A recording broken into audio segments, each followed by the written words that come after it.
Article 175 class 1, article 175, 175 class 1 governor May address the legislative assembly. Governor అసెంబ్లీని address చేయడం ఏ article అంటే article 175 class 1. Next article 176 class 1 వచ్చేసి after election of legislative assembly or first session of each year governor address the assembly. Elections అయిపోయిన తర్వాత అసెంబ్లీకి మళ్ళీ ప్రతి year first సెషన్కి ముందు గవర్నర్ అడ్రస్ చేస్తారు. అది ఏ ఆర్టికల్ ప్రకారము అంటే 176 క్లాస్ 1 ప్రకారము. And next who suspends the meeting in the absence of a quorum అంత కోరం లేకపోతే ఎవరు సస్పెండ్ చేస్తారు అంటే speaker. Next maximum interval between 2 sessions of assembly వచ్చేసి 6 months. మినర్వా మిల్స్ కేస్ 1980 ప్రకారము limited powers of parliament to amend the constitution. Minerva Mills case ఏం చెప్తుందంటే పార్లమెంట్కి లిమిటెడ్ పవర్స్ ఉన్నాయి అమెండ్ చేయడానికి కాన్స్టిట్యూషన్ అని చెప్పింది. జ్యుడిషియల్ రివ్యూ గురించి చెప్పింది. Harmony and balance between fundamental rights and DPSP గురించి చెప్పింది. ఏంటి మినర్వా మిల్స్ కేసు ఎప్పుడు వచ్చింది 1980లో. నెక్స్ట్ ఇంద్రసహాని కేసు వచ్చేసి రూల్ ఆఫ్ లా గురించి చెప్పింది. సో ఆ ఇంద్రసహాని కేసు ఎప్పుడు వచ్చిందంటే 1992. కేశవానంద భారతి కేసు వచ్చేసి 1973. సో ఈ 1973లో కేశవానంద భారతి కేసు వచ్చింది కదా. సో దీని ప్రకారం ఏంటంటే సుప్రీమసీ ఆఫ్ ది కాన్స్టిట్యూషన్ గురించి చెప్పింది. Separation of powers between legislative, executive and judiciary, republic and democratic form of government. Next వచ్చేసి భీమ్ సింగ్జీ కేసు ఎప్పుడు అంటే 1981 Bhim Singhji 1981 welfare of state గురించి చెప్తుంది. Next judicial review in India చూసుకున్నట్లయితే జ్యుడిషియల్ రివ్యూ ఇన్ ఇండియా వచ్చేసి narrow ఉంటుంది. డ్యూ ప్రాసెస్ ఆఫ్ లా ఎక్కడుంది అంటే యూఎస్ఏలో ఉంది. ప్రొసీజర్ ఎస్టాబ్లిష్మెంట్ లా వచ్చేసి ఇవి రెండు కూడా ఆర్టికల్ 21లో ఉన్నాయి. The due process of law వచ్చేసి gives wide scope of Supreme Court to grant protection to the rights of its citizens. Next two principles of natural justice. Due process of law means principle of natural justice. అసలు ఈ natural justice అంటే ఏంటంటే no one should be made a judge in his own cause and the rule against bias. No one should be condemned unheard. So ఎవరు కూడా judgement అనేది బయాస్గా ఇవ్వకూడదు. And next ఇంకొకటి వచ్చేసి ఏంటంటే వినకుండా ఆన్సర్ ఇవ్వద్దు అన్నట్లు, వినాలి అని. నెక్స్ట్ ప్రెసిడెంట్ సెలెక్షన్స్ వచ్చేసి elected members of both houses of parliament. ఎవరు ఉంటారు? ఎలక్టెడ్ మెంబర్స్ ఉంటారు. Elected members of legislative assembly and state, elected members of UT and UT of Delhi and Puducherry. Next వచ్చేసి ప్రొఫెషనల్ రిప్రజెంటేషన్ ద్వారా ఎలక్ట్ చేస్తారు. Single vote, transferable vote ఉంటుంది, secret ballot ఉంటుంది. So ఇందులో ఏమైనా ప్రెసిడెంట్కి ఎలక్షన్స్ అప్పుడు ఏమైనా డౌట్స్ ఉంటే సుప్రీంకోర్టు అనేది క్లియర్ చేస్తుంది. నెక్స్ట్ జాయింట్ షీటింగ్ వచ్చేసి resolve a deadlock between 2 houses, summon given by president. Next ఇదేంటంటే జాయింట్ సిట్టింగ్ అనేది మనీ బిల్కి ఉండదు, కాన్స్టెంట్ అమెండ్మెంట్ బిల్కి కూడా ఉండదు. Money bill overriding powers వచ్చేసి ఎక్కడుంటాయంటే Lok Sabha. Constitutional bill must be passed by each house separately. Next PIL ఎప్పుడు వచ్చిందంటే 1960లో వచ్చింది. ఇండియాలో పిల్ ఎప్పుడు వచ్చిందంటే 1980లో వచ్చింది. 1960లో యూఎస్ఏలో ఫస్ట్ టైం వచ్చింది. సో ఈ పిల్లని తీసుకొచ్చిన వాళ్ళు పైనర్స్ వచ్చి చూసుకున్నట్లయితే V R Krishna Iyer and T N Bhagwati. Next PIL also known as. పిల్ని ఈ విధంగా కూడా పిలుస్తారు ఏంటంటే social action litigation, social interest litigation, class action litigation. Next వచ్చేసి నేషనల్ డెవలప్మెంట్ కౌన్సిల్ ఎప్పుడు వచ్చింది 1952లో వచ్చింది. సో దీనికి ప్రిసైడ్ ఎవరు అంటే ప్రైమ్ మినిస్టర్. నేషనల్ డెవలప్మెంట్ కౌన్సిల్ని ప్రిసైడ్ చేసేది లేదా చైర్మన్ అని అడుగుతారు. ఎవరు అంటే ప్రైమ్ మినిస్టర్. ఇంకా మిగిలిన మెంబర్స్ వచ్చేసి union minister, CM of all states and UTs, members of planning commission. Next వచ్చేసి రాజ్యసభలో ఎంతమంది మెంబర్స్ ఉండాలి అంటే 250 members. సో 238 వచ్చేసి states and UTs, 12 members nominated. So permanent body ఇది. 1/3 వచ్చేసి ఎవ్రీ సెకండ్ ఇయర్కి రిటైర్ అవుతారు. టర్మ్ వచ్చేసి 6 years. Ex officio chairman of Rajya Sabha is vice president. Leaders of house వచ్చేసి లీడర్ ఆఫ్ హౌస్ ఎవరు అంటే senior most minister. Next Swaran Singh committee వచ్చేసి 1976లో వచ్చింది, కాంగ్రెస్ పార్టీ ఉన్నప్పుడు వచ్చింది.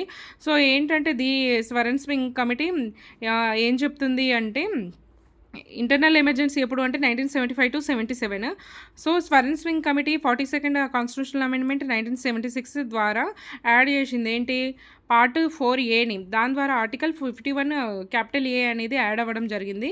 సో ఫస్ట్లో ఫండమెంటల్ రైట్స్ డ్యూటీస్ ఎన్ని ఉన్నాయి అంటే 10 ఉన్నాయి. ఇప్పుడు ఏంటంటే 11 ఉన్నాయి. సో ఇప్పుడు స్వరణ్ సింగ్ కమిటీ ఎన్ని సజెస్ట్ చేసిందంటే 8. ఎన్ని వచ్చాయి అంటే 10. ప్రజెంట్ ఎన్ని ఉన్నాయి అంటే 11 ఉన్నాయి. ఆర్టికల్ 19 క్లాస్ 1 క్లాస్ ఏ వచ్చేసి freedom of speech expression. DPSP వచ్చేసి పార్ట్ 4 కదా. సో డిపిఎస్పి ఆర్టికల్స్ వచ్చేసి 36 నుంచి 51. సో దీన్ని ఎక్కడ నుండి తీసుకున్నారంటే ఐరిష్ కాన్స్టిట్యూషన్ నుండి తీసుకున్నారు. ఐరిష్ కాన్స్టిట్యూషన్ ఎప్పుడు ఏర్పడింది 1937. ఈ ఐరిష్ కాన్స్టిట్యూషన్ అనేది దేని నుండి కాపీ కొట్టిందంటే స్పానిష్ నుంచి కాపీ కొట్టింది. బిఆర్ అంబేద్కర్ ఏమని చెప్పిండంటే డిపిఎస్పి నోవల్ ఫ్యూచర్ అనేసి చెప్పాడు. డిపిఎస్పి అండ్ ఫండమెంటల్ రైట్స్ అనేవి రెండు కూడా soul of constitution. Next 42nd constitution amendment చూసుకున్నట్లయితే డిపిఎస్పి సుప్రీం ఉంటుంది. దేని ద్వారా అంటే వర్సెస్ 14/1931. ఇది 42nd కాన్స్టిట్యూషన్ వల్ల ఏంటంటే డిపిఎస్పి అనేది ఆర్టికల్ 14/1931 వచ్చినప్పుడు డిపిఎస్పిఏ సుప్రీమసీ ఉంటుంది అని చెప్పిండు. సో కానీ దీన్ని ఇన్వాలిడ్ చేశారు. ఏ కేసులో అంటే మినర్వా మిల్స్ కేసులో దీన్ని ఇన్వాలిడ్ అన్నారు 1980లో. సో దాని ప్రకారం ఏంటంటే 42nd constitutional amendment accorded the position of legal primacy and supremacy to the directive principles over the fundamental rights conferred by article 49, 99, 31 declared this constitution and invalid in Supreme Court in Minerva Mills case. ఇది 42nd constitutional amendment ప్రకారము 14, 19, 31 articles ఉన్నాయి కదా. So అవి supremacy అనేసి అన్నారు. ఏవి supremacy అవి వచ్చినప్పుడు డిపిఎస్పిఏ సుప్రీమసీ అన్నది 42nd కాన్స్టిట్యూషన్ అమెండ్మెంట్. దీన్ని సవాల్ చేసిరు మినర్వా మిల్స్ కేసులో, అట్లా కాదు తప్పు అని. But the fundamental rights concerned by article 14, 19 were accepted has subordinative to directive principles specified in article. ఇంకొకటి ఏంటంటే 42 కాన్స్టిట్యూషనల్ అమెండ్మెంట్ కాకుండా 39 క్లాస్ బి అండ్ సి కూడా సపోర్ట్ చేస్తున్నాయి దేన్ని 42nd కాన్స్టిట్యూషనల్ అమెండ్మెంట్ని. నెక్స్ట్ ఆర్టికల్ 31 తీసేశారు. ఎప్పుడు 44 కాన్స్టిట్యూషనల్ అమెండ్మెంట్ 1978లో తీసేశారు.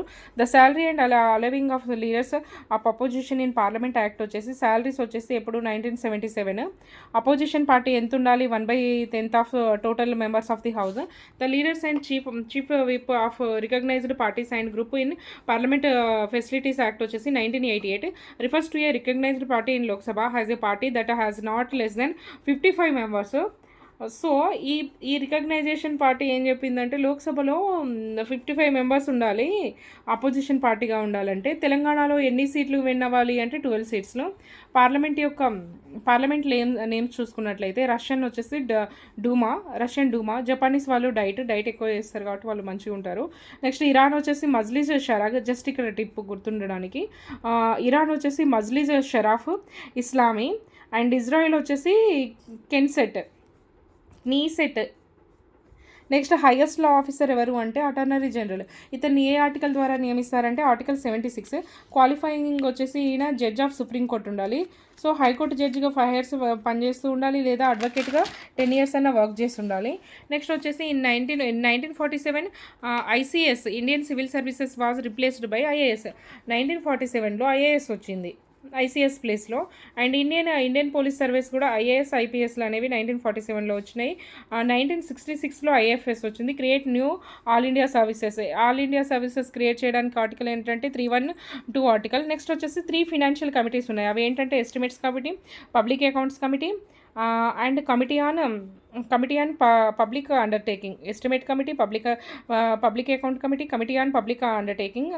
సో ఏంటంటే ఇది ఎలా సెటప్ అవుతుందంటే rule of procedure and conduct of business in Lok Sabha so లేదా Vidhan Sabha of states. Estimate committee ఏంటంటే బడ్జెట్ ఎస్టిమేట్ చేస్తుంది.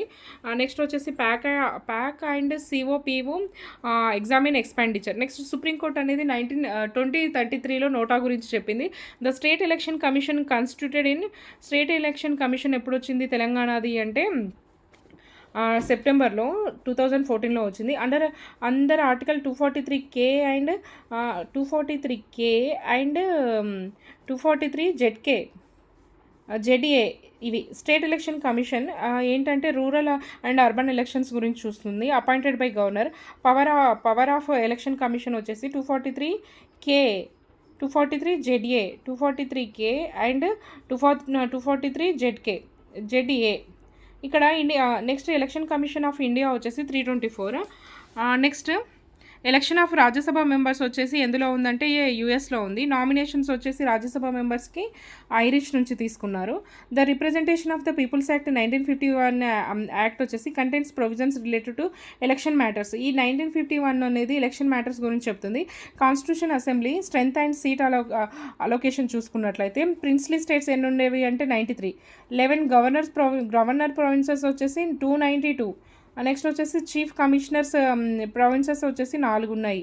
యూనియన్ పవర్స్ కమిటీ వచ్చేసి Jawaharlal Nehru, union constitution committee Jawaharlal Nehru, provincial constitution committee Sardar Patel, drafting committee B R Ambedkar, advisory committee on fundamental rights minorities and tribal and excluded areas వచ్చేసి Sardar Patel. Source of constitution and features చూసుకున్నట్లయితే British వచ్చేసి cabinet system తీసుకున్నాము, US నుంచి impeachment of president తీసుకున్నాము, Irish నుంచి nomination of members to Rajya Sabha, Canadian నుంచి advisory jurisdiction of Supreme Court, Canadian Supreme Court, Irish Rajya Sabha, US వచ్చేసి president, British cabinets.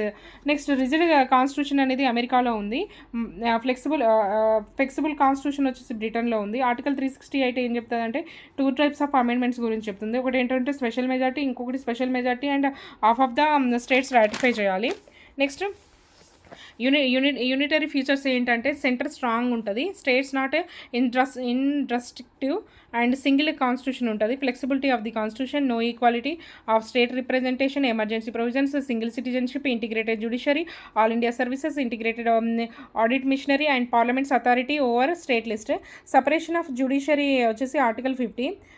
Separation of judiciary from executive article 50. Next expenses of supreme court ఎందులో నుంచి charge చేయబడతాయి అంటే consolidated fund of India. దీనికి no vote account ఉంటుంది, అంటే vote ఉండదు. Next CJ salary ఎంత అంటే 2.8 lakhs, జడ్జెస్ శాలరీ వచ్చేసి 2.5 lakhs. ఇండియా ఏంటంటే పాజిటివ్ సెక్యులరిజం ఉంటుంది, ఇది ఒక సెక్యులర్ స్టేట్. సో సెక్యులర్ అనే వర్డ్ ఎప్పుడు యాడ్ అయిందంటే 42nd constitutional amendment 1976. The preamble secures to the all citizens of India Liberty of brief and faith worship. National emergency అనేది ఏ grounds తీసుకుంది అంటే 44 కాన్స్టిట్యూషనల్ అమెండ్మెంట్ 1978 ప్రకారము grounds of war and external aggression, armed rebellion. ఇక్కడ ఏంటంటే not internal disturbance వచ్చినప్పుడు national emergency అనేది పెట్టారు. Emergency approved by both the houses within 1 monthలో అప్రూవ్ చేయాలి. నెక్స్ట్ ప్రెసిడెంట్ రూల్ అంటే 356. నెక్స్ట్ కోఆపరేటివ్స్ చూసుకున్నట్లయితే కోఆపరేటివ్ అనేవి ఎట్లా యాడ్ అయినాయి అంటే 97 కాన్స్టిట్యూషనల్ అమెండ్మెంట్ 2011 ద్వారా యాడ్ అయ్యాయి. సో పార్ట్ వచ్చేసి 9B. ఆర్టికల్స్ ఏంటంటే 243 ZH అండ్ 243 ZT. నెక్స్ట్ వచ్చేసి ఇదేంటంటే రైట్ టు ఫార్మ్ కోఆపరేటివ్స్ వచ్చేసి ఆర్టికల్ 19, ప్రమోట్ కోఆపరేటివ్ సొసైటీస్ వచ్చేసి article 43 class B. And added new part వచ్చేసి ఏ పార్ట్లో యాడ్ చేశారంటే 9Bలో యాడ్ చేశారు. కోఆపరేటివ్ సొసైటీ ఆర్టికల్స్ చూసుకున్నట్లయితే 243 ZH నుంచి 243 ZT. నెక్స్ట్ ఆర్టికల్ 33 ఏం చెప్తుందంటే parliament have powers to restricts the rights of armed intelligence bureaus. పార్లమెంట్కి కొన్ని రైట్స్ ఉంటాయి అన్నట్లు. ఏం రైట్స్ అంటే కొందరి రైట్స్ని అది కంట్రోల్ చేయగలదు, అది ఆ ఆర్టికల్ పేరు ఏంటంటే ఆర్టికల్ 33. ఆర్టికల్ 35 వచ్చేసి state legislative does not have the power to make laws in article 33 of the constitution. Article 33లో ఏమైతే ఉన్నాయో దానికి అపోజ్ చేస్తూ ఆర్టికల్ 35 అనేది 35 ప్రకారము స్టేట్ గవర్నమెంట్ అనేది ఏం చేయలేదు.